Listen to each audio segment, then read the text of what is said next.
ప్రజలాడండి ఇది నా దేవుని వాగ్దానం చూసుకుందామండి. రండి, చిన్న విషయం అండి.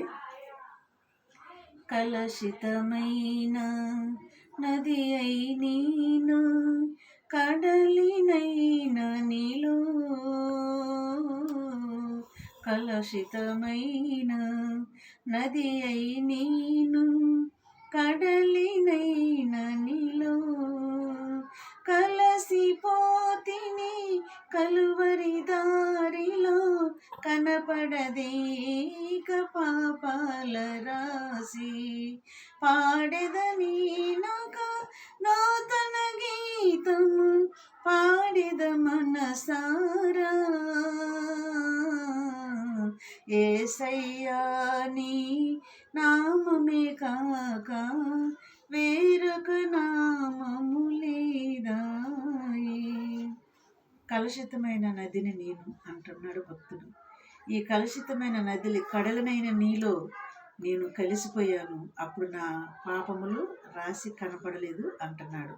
నిజమే, కలుషితమైన మన జీవితాలని ఆయన రక్తంతోని కడిగి శుద్ధి చేయగలిగిన దేవుడండి. ఇక కనపడలే పాపాల రాసి, ఇక ఆయన తీసివేసిండు మన పాపాలని క్షమించటానికి వచ్చిన మన దేవుడు. ఇది నా దేవుని వాగ్దానం చూద్దామండి. కీర్తనల 118వ కీర్తన 25 వచనం చూసుకున్నాం. యెహోవా దయచేసి నన్ను రక్షించుము, యెహోవా దయచేసి అభివృద్ధి కలిగించుము. ఈయన ఎవరినైనా ఆశీర్వదిస్తాడు. యాకోబు తన అన్నకాడ నుంచి మరి మోసం చేసి మరి వచ్చినప్పుడు దేవుడు అతనికి ప్రత్యక్షం అవ్వలేదా?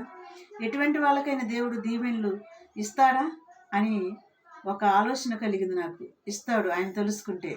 మోసగాళ్ళనైనా పిలుచుకుంటాడు, మోసగాళ్ళనైనా దీవిస్తాడు, తన సొత్తుగా చేసుకుంటాడు మన దేవుడు.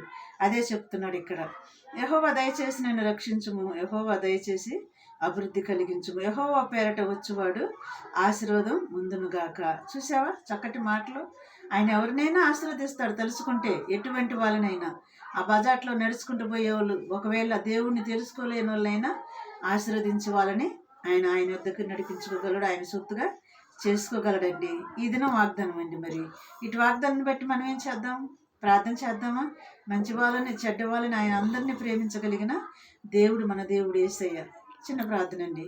స్తోత్రములు ప్రభువా నాయన, ఇటు మాటలు మారో దేవుని నీరుగట్టి ఫలింపు చేసి నీ రాకడికి మమ్మల్ని అందరిని కూడా సిద్ధపరచమని నజరేయుడైన యేసయ్య నామములో అడిగి వేడుకుంటున్నాను తండ్రి. ఆమేన్. God bless you.